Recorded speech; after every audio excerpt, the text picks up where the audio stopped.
Hello everyone. So, our chapter number 2 is Rights in the Indian Constitution. A constitution is not only about the composition of the various organs of the government and the relations among them.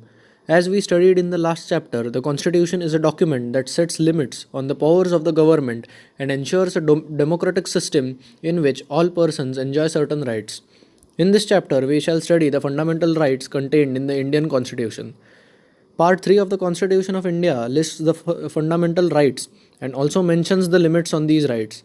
In the past 6 decades, the scope of rights has changed and in some respects expanded also. After studying this chapter, you would know what are the various fundamental rights listed in the Constitution of India, how these rights are protected, what role the judiciary has played in protecting and interpreting these rights, and what is the difference between the fundamental rights and the directive principles of the state policy. The importance of rights. In 1982, during the construction work for Asian Games, the government engaged a few contractors. These contractors employed a large number of very poor construction workers from different parts of the country to build flyovers and stadiums.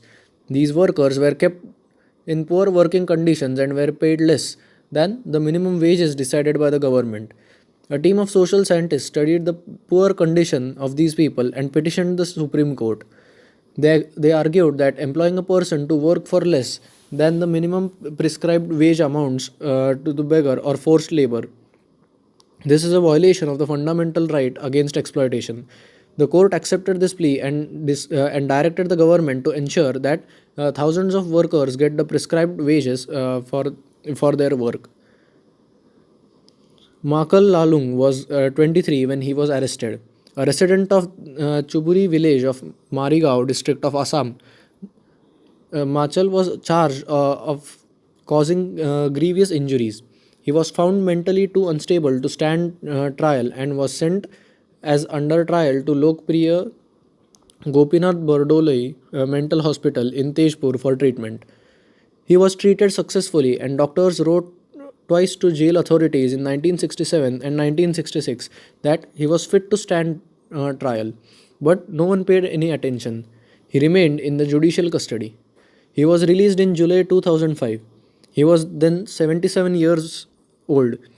He spent 54 years under the custody during his case, never came up for hearing. He was freed when a team appointed by the National Human Rights Commission intervened after an inspection of under trials in the state. His entire life was wasted because a proper trial against him never took place. Our constitution gives every citizen the right to life and liberty. This means that every citizen must also have the right to fair and speedy trial. His case shows what happens when the rights granted by the constitution are not available in practice. Bill of Rights. These examples show the importance of having rights and of the actual implementation of these rights. A democracy must ensure that individuals have certain rights and that the government will always recognize these rights. Therefore, it is often a practice in most democratic countries to list the rights of the citizens in the constitution itself. Such a list of rights mentioned and protected by the constitution is called Bill of Rights. A Bill of Rights prohibits government from thus acting against the rights of the individuals and ensures a remedy in case there is a violation of these rights. From whom does the Constitution protect the rights of the individual? The rights of a person may be threatened by another person or private organization. In such a situation, the individual would need the protection of the government. So it is necessary that the government is bound to protect the rights of the individual. On the other hand, the organs of the government, that is, the legislature, executive, and the judiciary, in the course of their functioning, may violate the rights of a person. Fundamental rights in the Indian Constitution. During our freedom struggle, the leaders of the freedom movement had realized the importance of rights and demanded the British rulers that rights should be respected. Motilal Nehru committed the Motilal Nehru Committee had demanded he had demanded a Bill of Rights as far back as in 1928. It was therefore natural that when India became independent and the constitution was being prepared, there were no two opinions on the inclusion and protection of rights in the constitution. The constitution listed the rights that would be specially protected and called as the fundamental rights. The word fundamental suggests that these rights are so important that the Constitution has separately listed them and made special provisions for their protection.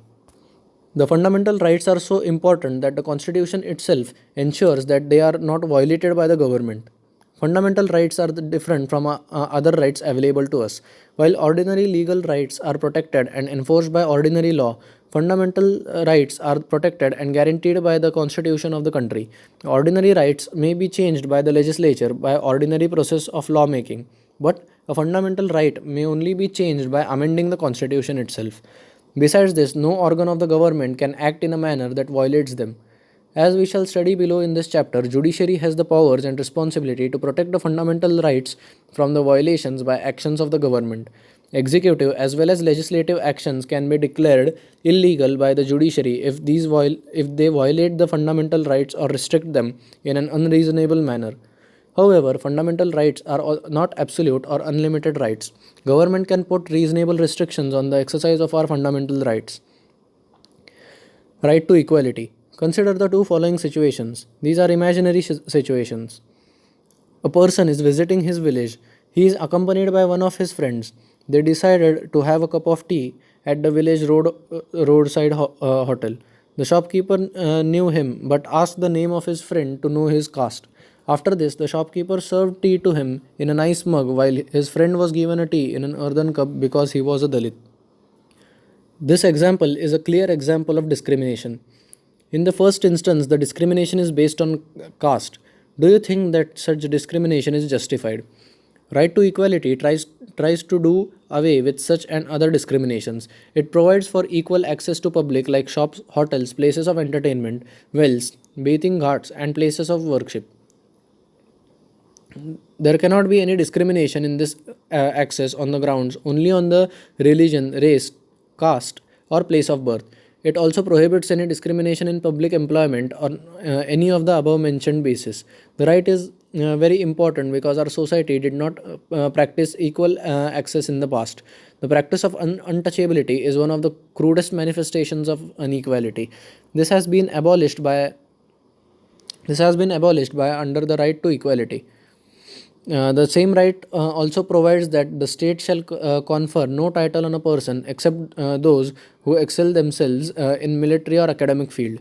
Thus, right to equality strives to make India a true democracy by ensuring a sense of equality, of dignity and status among all its citizens. You will notice that in the preamble it mentions two things about equality: equality of status and equality of opportunity. Equality of opportunity means that all sections of the society enjoy equal opportunities. But in a society where there are various kinds of social inequalities, what does equal opportunity mean? The Constitution clarifies that the government can implement special schemes and measures for improving the conditions of certain sections of a society, children, women, and socially and educationally backward classes. You may have heard about the reservations in jobs and in admissions. You would have wondered why there are reservations if we follow the principle of equality. In fact, Article 16.4 of the Constitution explicitly clarifies that policy like reservation will not be seen as a violation of right to equality. If you see the spirit of the Constitution, this is required for fulfillment of the right to equality of opportunity. Right to freedom. Equality and freedom or liberty are two rights that are most essential to democracy. It is not possible to think of the one without thinking of the other. Liberty means freedom of thought, expression, and action. However, it does not mean freedom to do anything that one desires or likes to do. If they were to be permitted, then a large number of people will not be able to enjoy their freedom. Therefore, freedoms are defined in such a manner that every person will enjoy his or her freedom without threatening freedom of others and without endangering the law and order and situation. Right to life and personal liberty. The foremost right among rights to freedom is the right to life and personal liberty. No citizen can be denied his or her life except by procedure as laid down under the law. Similarly, no one can be denied for his or her personal liberty. That means no one can be arrested without being told the grounds for such an arrest. If arrested, the person has the right to defend himself by a lawyer of his choice. Also, it is mandatory for the police to take the person to the nearest magistrate within 24 hours. The magistrate, who is not the part of the police, will decide whether the arrest is justified or not. This right is not just confined to a guarantee against taking away of individual's life, but has a wider application. Various judgments of the Supreme Court have expanded the scope of right. The Supreme Court has ruled that this right also includes the right to live with human dignity, free from exploitation. The court has held the right to shelter and a livelihood is also included in the right to live, because no person can live without means of living. Preventive detention. Ordinarily, a person would be arrested after he or she has reportedly committed some offense. However, there are exceptions to this. Sometimes a person can be arrested simply out of apprehension that he or she is likely to engage in unlawful activity and imprisoned for some time without following the above mentioned procedure. This is known as preventive detention. It means that if the government feels that a person can be a threat to the law and order or to the peace and security of the nation, it can detain or arrest that person. This preventive detention can be extended only for 3 months. After 3 months, such a case is brought before an advisory board for review. On the face of it, preventive detention looks like an effective tool in the hands of the government to deal with antisocial elements or subversives. But this provision has often been misused by the government. Many people think that there must be greater safeguards in this law so that it may not be misused against people for reasons other than which they are really justified. In fact, there is a clear tension between right to life and personal liberty and a provision for preventive detention. Other freedoms. You can see that under the right to freedom, there are some other rights as well. These rights, however, are not absolute. Each of these is subjected to restrictions imposed by the government. For example, right to freedom of speech and expression is subjected to restrictions such as public order, peace and morality, etc. Freedom to assemble too is to be exercised peacefully and without arms. The government may impose restrictions in certain areas, declaring the assembly of 5 or more persons as unlawful. Such powers can be easily misused by the administration. The genuine protest against an act or policy of the government by people may be denied permission. However, if the people are aware and vigilant in regard to their rights and choose to protect against such acts of administration, such misuse of them becomes rare. In the Constituent Assembly itself, some members had expressed their dissatisfaction about restrictions on rights. The right against exploitation. In our country, there are millions of people who are underprivileged and deprived. They may be subjected to exploitation by their fellow human beings. On such form of exploitation in our country has been forced labor without payment. After closely related form of exploitation is buying and selling of human beings and using them as slaves. Both of these are prohibited under constitution. Forced labor was imposed by landlords, moneylenders and other wealthy persons in the past. Some form of bonded labor still continues in the country, especially in brick kiln work. It has now been declared a crime and it is punishable. The Constitution also forbids employment of children below the age of 14 years in dangerous jobs like factories and mines, with child labor being made illegal and right to education becoming a fundamental right for children. This right against exploitation has become more meaningful. Rights to freedom of religion. According to our constitution, everyone enjoys the right to follow their religion of his or her choice. This freedom is considered as a hallmark of democracy. Historically, there were rulers and emperors in different parts of the world who did not allow the residents of their countries to enjoy right to freedom and right to religion.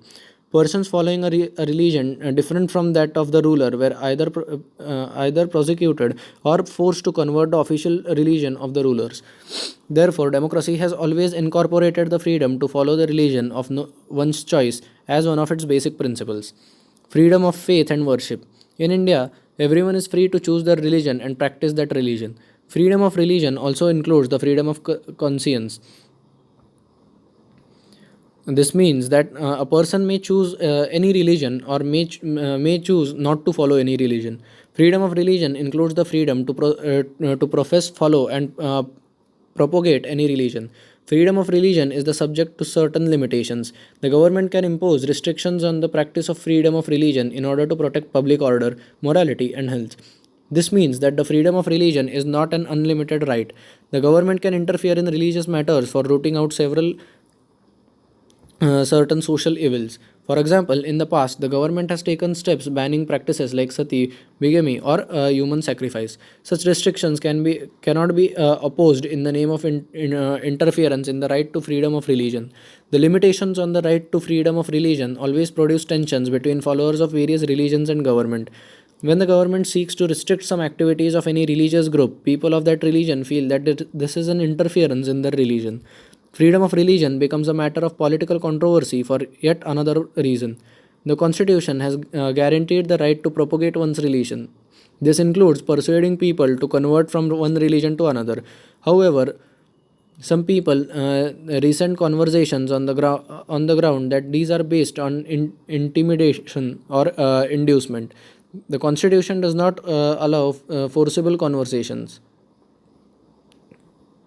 The Constitution does not allow forcible conversions. It only gives us the right to spread information about our religion and thus attract others to it. Equality of all religions. Being a country which is home to several religions, it is necessary that the government must extend equal treatment to different religions. Negatively, it means that the government will not favor any particular religion.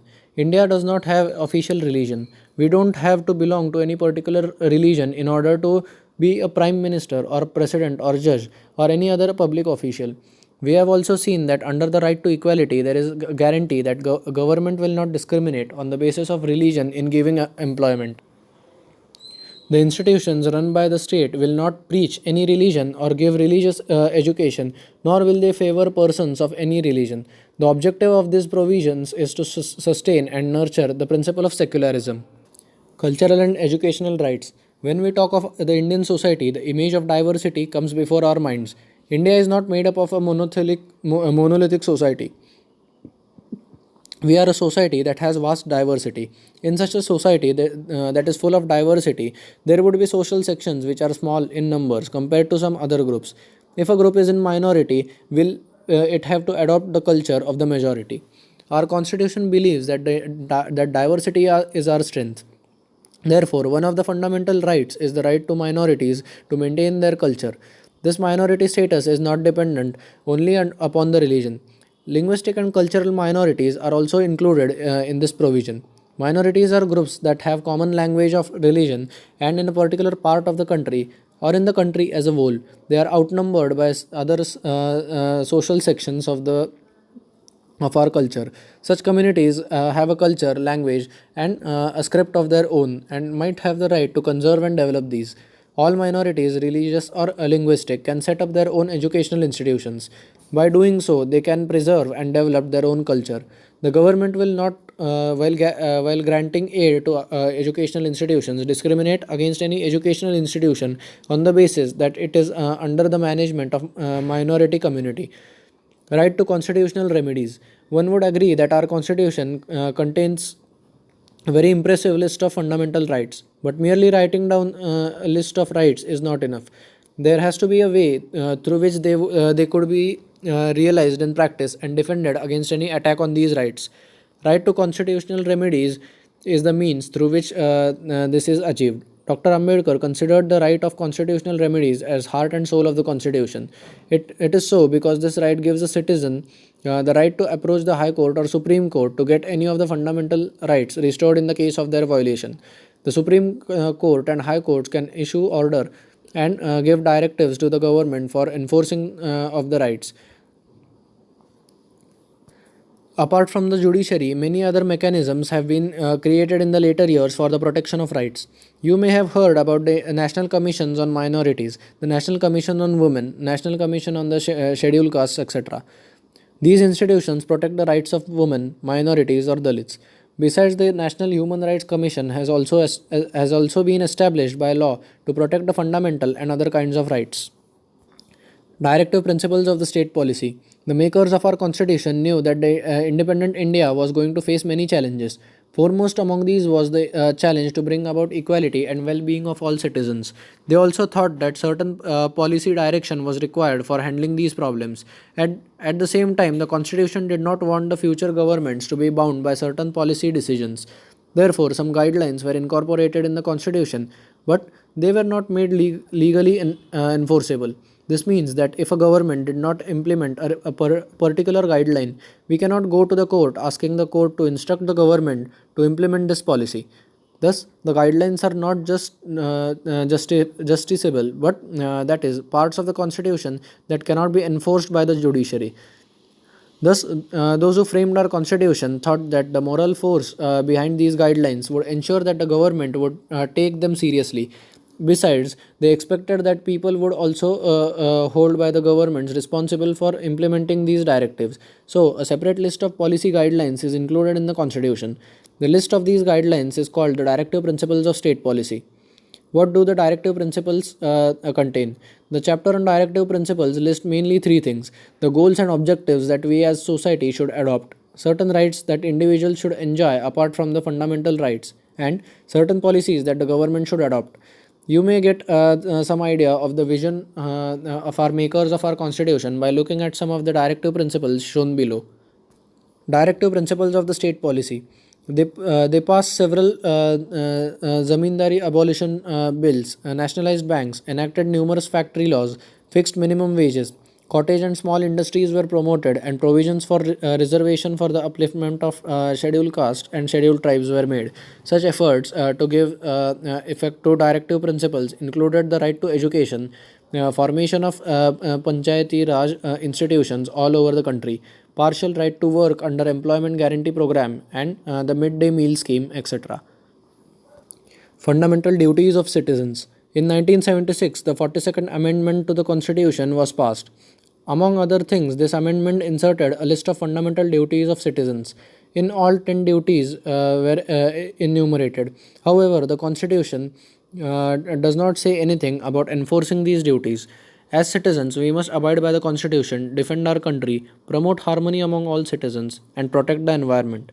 However, it must be noted that our Constitution does not make the enjoyment of rights dependent or conditional upon fulfillment of duties. In this sense, the inclusion of fundamental duties has not changed the status of our fundamental rights. Relationship between fundamental rights and directive principles. It is possible to see both fundamental rights and directive principles as complementary to each other. Fundamental rights restrain the government from doing certain things, while directive principles exhort the government to do certain things. Fundamental rights mainly protect the rights of individuals, while directive principles ensure the well being of the entire society. However, at times, when government intends to implement directive principles of the state policy, it can come in conflict with the fundamental rights of the citizens. This problem arose when the government sought to pass laws to abolish the zamindari system. These measures were opposed on the ground that they violated the right to property. However, keeping in mind the society needs that they are greater than the individual interests, the government amended the constitution to give effect to the directive principles of state policy.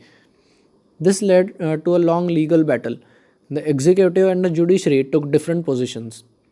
The government claimed that the rights can be abridged for giving effect to directive principles. This argument assumed that the rights were a hindrance to welfare of the people. On the other hand, the court held the view that fundamental rights were so important and sacred that they cannot be limited even for purposes of implementing directive principles. This generated another complicated debate. This related to the amendment of constitution. The government was saying that parliament can amend any part of the constitution. The court was saying that the parliament cannot make an amendment that violated fundamental rights. This controversy was settled by an important decision of the Supreme Court in uh, Kesavananda Bharati case.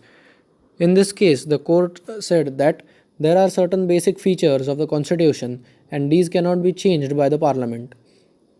We shall discuss this in detail in the chapter on constitution as a living document. The right to property. Behind the controversy about the relationship between rights and directive principles, there was one important reason in the Constitution. Originally, there was a fundamental right to acquire, possess, and maintain a property. But the Constitution made it clear that property could be taken away by the government for public welfare. Since 1950, government has made many laws that limited this right to property. This right was at the center of the long debate over the relationship between rights and directive principles.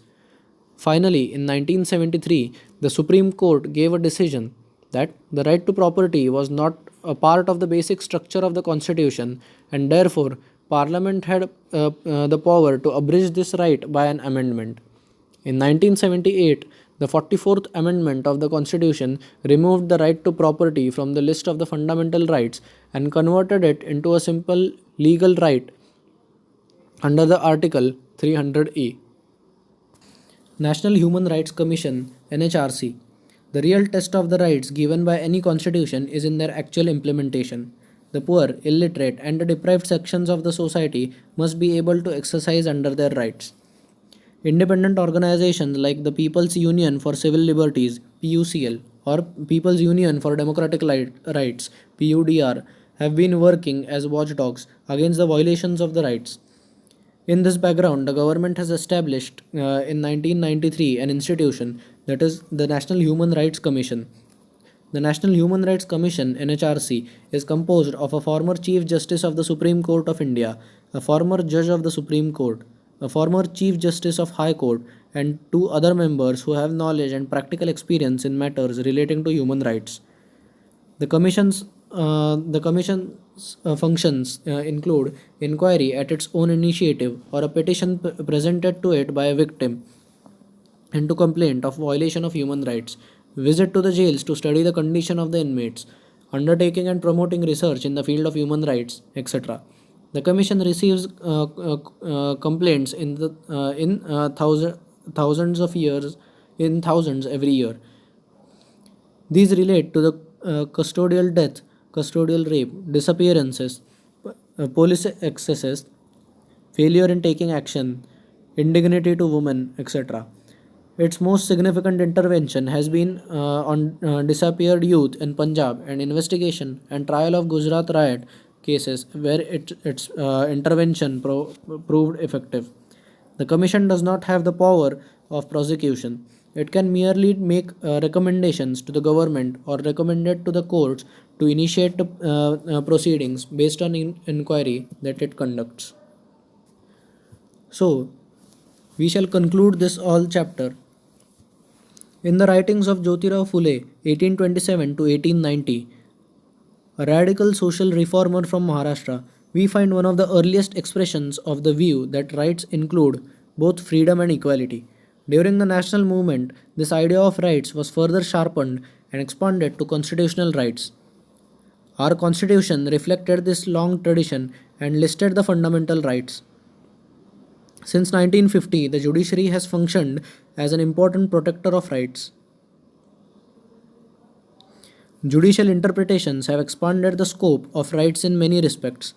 The government and administration of our country function within this overall framework. Rights enforce limitations on the functioning of the government and ensure the democratic governance of our country.